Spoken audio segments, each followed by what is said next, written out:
सदर मजलिस बैरिस्टर असदुद्दीन ओवैसी की वजारत खारजा से मुसलसल और मौसर नुमाइंदगी के बाद हैदराबाद एमएस मक्ता के रहने वाले मोहम्मद अहमद की हैदराबाद वापसी हुई है।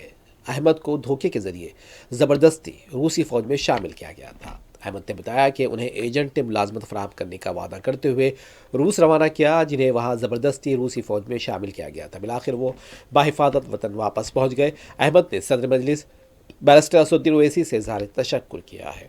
अस्सलाम वालेकुम, मेरा नाम मोहम्मद अहमद है और मैं रशिया के काम से गया था।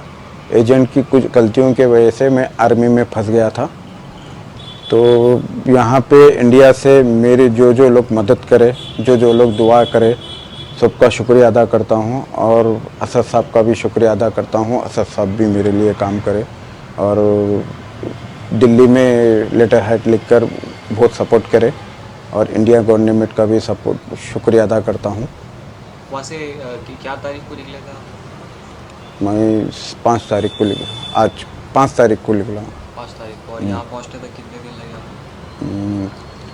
3 दिन 4 दिन, क्योंकि मैं अजमेर गया था। तो वहाँ से आर्मी कैंप जब आप छोड़ रहे थे तो वहाँ के ऑफिशियल्स वगैरह से क्या बातचीत हुई थी? बातचीत कुछ भी नहीं हुई, हाँ। बस हमको इंडिया अब वहाँ पे कैसा है, हमको लाके वो जगह पे छोड़े तक नहीं बोलते, समझो कि आप इंडिया जा रहे हो। ओके, तो डायरेक्टली आपको ले जाके छोड़े बस? हाँ, लुगा में फ्रंट से लुगा बोल के एक सेंट पीटर्सबर्ग बोल के एक एरिया है, वहाँ पे 16 दिन रखे थे हम लोग। तो आप वहाँ से निकलने के बाद अपने फैमिली को इत्तला कर देते या कांटेक्ट में लेते? तो अभी इत्तला हम करे थे कि थोड़ा सेफ जोन में है, मगर वो कब भेजते हमको नहीं मालूम था।